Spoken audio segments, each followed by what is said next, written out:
दोस्तों, किडनी हमारी बॉडी का ना बहुत ही इम्पोर्टेंट ऑर्गन होता है, क्योंकि ये किडनी हमारी बॉडी में सफाई का काम करती है।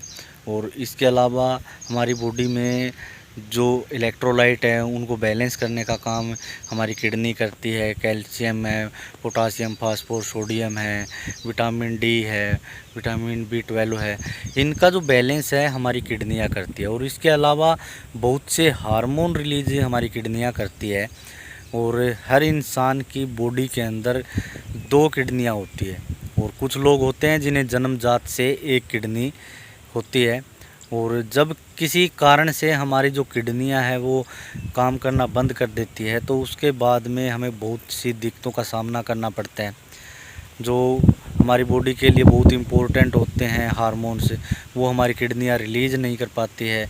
जो भी जैसे कैल्शियम, पोटासियम, फास्फोरस है, ये अनबैलेंस हो जाते हैं। सभी इलेक्ट्रोलाइट अनबैलेंस हो जाते हैं। बॉडी के अंदर जो हम खाना खाते हैं, मसल्स के टूटने से जो क्रेटिनाइन बनता है, खाना खाने के बाद लीवर के अंदर जो मेटाबॉलिज्म से जो क्रेटिनाइन यूरिया बनता है, तो वह भी हमारी बॉडी के अंदर बहुत ज़्यादा बढ़ जाते हैं। और इससे हमारी बॉडी में बहुत सी दिक्कतें आ जाती है। तो दोस्तों, जब हमारे रिपोर्ट होते हैं और उसके बाद में जो डॉक्टर बोलते हैं कि आपके पास डायलिसिस और ट्रांसप्लांट 2 ऑप्शन है, इनमें से आपको एक चूज करना पड़ेगा।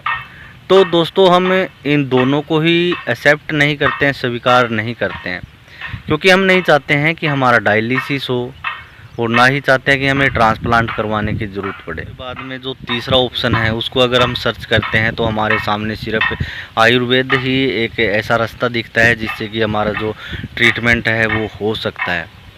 क्योंकि दोस्तों, जब भी हमें कोई दिक्कत होती है, छोटा मोटा इन्फेक्शन होता है या फिर कोई और इंजरी हो जाती है किसी प्रकार की, तो हम आयुर्वेद का सहारा फर्स्ट एड के तौर पर लेते हैं। तो ये सोच करके कि आयुर्वेद हमारे इंडिया की पद्धति है, बहुत पुरानी पद्धति है, हम आयुर्वेद में अपना ट्रीटमेंट करवाएं, जिससे कि हमारी जो आने वाली मुसीबत है जैसे कि डायलिसिस या फिर ट्रांसप्लांट है, इससे हम बच सकें और हमारी जो ख़राब किडनी है वो दोबारा से चालू हो सके। यही सोच करके हम आयुर्वेद में अपना जो ट्रीटमेंट शुरू करने की सोचते हैं। तो दोस्तों, जैसे ही हमारा जो ट्रीटमेंट है वो शुरू होता है, हमारी पहली रिपोर्ट होती है, तो उसके अंदर जो हमारा क्रेटिनाइन और जो यूरिया है ना, वो एक जगह स्टेबल हमें दिखता है। और जो नेक्स्ट रिपोर्ट होती है तो उसमें हमें देखने को मिलता है कि हमारा जो क्रेटिनाइन है ना, वो धीरे धीरे करके डाउन नीचे की तरफ आ रहा है। तो इससे हमारा ना हौसला और भी बढ़ जाता है कि हाँ ठीक है, आयुर्वेद के अंदर इसका इलाज संभव है। हम अपना जो ट्रीटमेंट आगे बढ़ाना शुरू कर देते हैं। दोस्तों, तो क्रेटिनाइन कम होने का जो सिस्टम है, अगर इसकी तरफ अगर हम ध्यान दें तो एक आप देखेंगे कि क्रेटिनाइन कम क्यों हो रहा है। दोस्तों, जैसे मैंने पहले बताया कि हमारे मसल्स के टूटने से और जो हम खाना खाते हैं, जो हम प्रोटीन लेते हैं, उसका जो मेटाबॉलिज्म होता है लीवर में होता है और उसके अंदर क्रेटिनाइन यूरिया बनते हैं।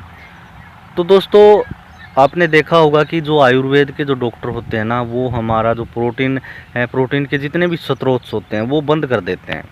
तो इससे होता यह है कि अगर हम प्रोटीन नहीं लेंगे बॉडी के अंदर, तो हमारी बॉडी के अंदर क्रेटिनाइन बनना भी कम हो जाएगा। और उस टाइम पर हमें रेस्ट पे भी रखा जाता है, तो हमारे मसल्स भी इतने काम नहीं करते हैं। तो मसल्स के टूटने से जो क्रेटिनाइन बनता है वो भी नहीं बनेगा। तो इससे जो जब हमारी रिपोर्ट होती है तो उसके अंदर क्रेटिनाइन जो है वो डाउन हमें देखने को मिलता है। तो दोस्तों, ये क्या सही प्रोसेस है? नहीं, ये कोई सही प्रोसेस नहीं है, क्योंकि हमारी बॉडी को चलाने के लिए वो हमें सभी चीज़ों की ज़रूरत पड़ती है, चाहे वो कैल्शियम है, पोटासियम है, फास्फोरस है, सोडियम है या फिर प्रोटीन है। क्योंकि हर इंसान को चलने के लिए जितने भी मिनरल्स है, विटामिन्स हैं, उनकी ज़रूरत रहती है। अगर उनमें से अगर कमी हो जाती है बॉडी के अंदर, तो हमारे बॉडी के अंदर बहुत सी दिक्कतें आनी शुरू होती है। और यही होता है हमारे साथ। दोस्तों, जब मैंने आयुर्वेद में जब मेरा ट्रीटमेंट लिया था तो उस टाइम मेरे को भी मेरा जो क्रेटिनाइन था वो कम होना शुरू हो गया। इसके अलावा ना मेरे बॉडी के अंदर बहुत सी दिक्कतें आनी शुरू हो गई थी। मैं कमज़ोरी मेरे अंदर आ गई थी। थोड़ा बहुत चलता था तो मेरे सांस फूलने लग गया था। मेरा जो हीमोग्लोबिन था वो कम होना शुरू हो गया था। और भी बहुत सी दिक्कतें मेरी बॉडी में आ गई थी। एक तरह से मैं बिल्कुल भी चल नहीं पाता था। तो और जो मेरी बॉडी के अंदर जो हीमोग्लोबिन था ना, खून जो है, वो इतना कम हो गया था कि मेरी बॉडी के अंदर ना 5 ग्राम खून था। इतनी ज़्यादा कमज़ोरी मेरे अंदर आ गई थी। और दोस्तों लास्ट में मेरे को ना फिर एडमिट होना पड़ा था। 4 दिन मैं एडमिट रहा, 4 यूनिट मेरे को ब्लड लगे। मैंने ना आयुर्वेदा को छोड़ करके ना मेरा जो ट्रांसप्लांट का प्रोसेस था वो मैंने पूरा किया और लास्ट में 12 नवंबर 2020 को मेरा ट्रांसप्लांट किया गया था। तो दोस्तों जो ये सोचते हैं ना कि आयुर्वेद में किडनी का इलाज है, तो मैं ये नहीं कहता कि आयुर्वेद कोई बुरी पद्धति है, बहुत अच्छी पद्धति है। लेकिन कुछ ट्रीटमेंट ऐसे होते हैं जो कि आयुर्वेद में संभव नहीं है। जैसे कोई भी अगर बॉडी का ऑर्गन अगर ख़त्म हो जाता है तो उसको रीजनरेट नहीं किया जा सकता दोबारा से। अगर आपकी किडनी के अंदर एक्यूट फेलियर हुआ है, जैसे कोई इन्फेक्शन आपकी बॉडी के अंदर आया, मलेरिया हुआ या फिर किसी तरह की कोई आपकी बॉडी के अंदर दिक्कत आई है और उसके ट्रीटमेंट के दौरान अगर आपकी किडनी में कोई समस्या आई है तो वो ठीक हो सकती है। वो कुछ टाइम के लिए होती है, ज़्यादा से ज़्यादा 3 महीने का प्रोसेस होता है। इस दौरान आपका हो सकता है कि डायलिसिस भी किया जा सके। और अगर आप ट्रीटमेंट आयुर्वेदा में ले रहे हैं तो भी कोई दिक्कत नहीं है, थोड़ा सा लंबा आपका ट्रीटमेंट चल सकता है लेकिन वो चीज़ क्योर हो जाती है।